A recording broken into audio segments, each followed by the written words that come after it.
Also, the things they want out there is they do shed hunting. Lots of shed hunting out here. And a lot to get away, find some cool things. The melt drop, you guys have heard about that.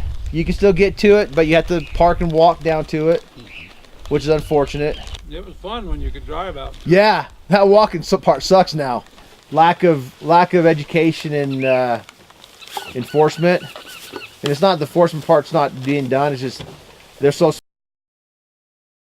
spread thin to have people.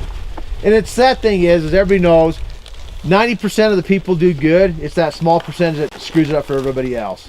And my job is to prevent that 10% from screwing up from everybody else.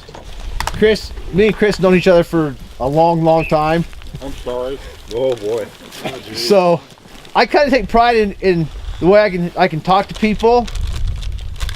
I do have a switch to turn to a serious ass if I need to, but I can also talk to somebody and get my point across and be kind of ignorant to them without them really knowing it. It's either a good thing or bad thing, depending on who you are.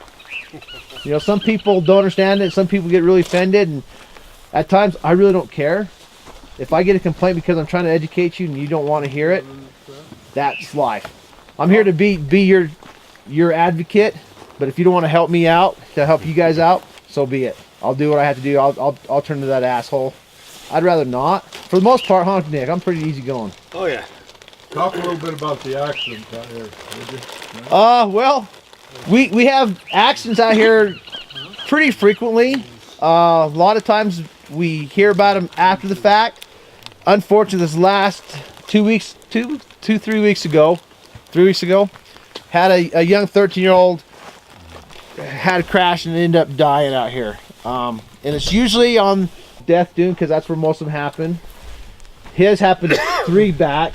The problem is with dunes that between about 11 o'clock to 4 o'clock in the afternoon, if you're going north, everything looks flat. It does. Well, that flat, you know those old Roadrunner commercial cartoons where they're like, beep, doo. Well, that's kind of what happens. You're not paying attention, and all of a sudden there's that drop off, and it happens. Is that the Hanson kid? Yeah. Well, the sad thing is we try to tell people you have to be very careful because these dunes are always changing. I was gone for 18 months to go play in another desert, and before I knew the dunes pretty well, I come back and I about broke my neck because I thought where I usually rode was pretty easy going. It was a 7-foot drop off. I didn't realize it was there, you know. But accidents do happen. I did hear supposedly Easter weekend, pretty uneventful for the most part until I saw a live fly helicopter fly by. I never heard anything about it.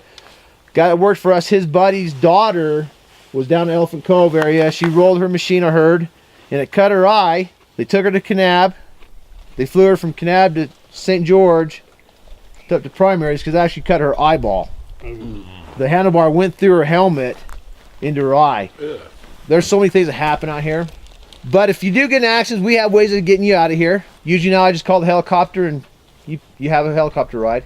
And we have a Jeep that we use to get people out if we need to. If it's not too serious, then we do that. But accidents do happen. A lot of them self-transport, and we find out 2-3 days, sometimes a week later or something. The good thing about it is if you get injured, there's pretty good staff here that's pretty well knowledgeable in medical issues, so you'll be taken care of for the most part before the higher care gets here. And we'll do whatever we can as a staff to help anybody out. But if you're stupid, there's not really a whole lot to fix stupid, you know. But yeah, the one thing that we like to do is to give everybody the opportunity to do what's right, because everybody knows they have to have flags on the sand dunes. We sell flags at the park. We sell out-of-state registration tags for anybody that comes from states that we don't reciprocate or they don't register them themselves. Have that. And also another thing is if you guys bring your grandkids or anybody else, we do provide the OHV certification. We can give them a temporary until they can get to their permanent ones. And also I work with Chris, and I cover a lot of areas to help with OHV certifications throughout southern Utah. So anywhere out here you guys need something done, I'd be more than happy to go teach for you guys. If you guys a club event or a Lions Club, whatever Chris asked me to help him with on OHV in the South, I'm here for him. So I love dealing with the public because it's so fun. The questions and the conversation you can have and get to know people. Like I said, I've got friends that I've had. They'll probably be lifelong friends. You know, younger, older, it doesn't matter. You come to have a same common denominator, a love for the area, and you just have that. And you don't get that doing this job for the money. The best part of my job is when the stupid questions that are asked. I mean, it is unreal, the questions that are asked. The best one the other day, it was somebody from back east. They actually asked if the sun sets here. Eventually. Once a year. Does the sun set? The sunset. I could have been from Burville. Or you get, what do you have here? That's a common question. What do you have here? The circus just left, you know? Yeah. It's like, it's called Coral Pink Sand Dunes. Is there a mall nearby? Yeah, it's just funny. And you always got to be careful how you answer it. But yeah, I actually had a sign made that has the national park pass with a big circle, the X through it, because every day, read the National sign. Park. Read the sign. You know, I love dealing with the people and their questions, and when you start talking to them, they understand, and sometimes they get offended and they turn around and leave. But hey, half the time you can't understand them.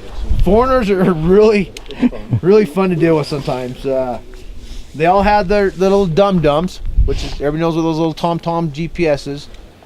They are the dumbest things in the whole world.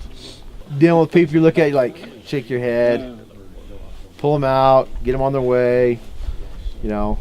But yeah, like I said, I love the area, I love the people, I love the activity, and the best thing, I can work with Chris.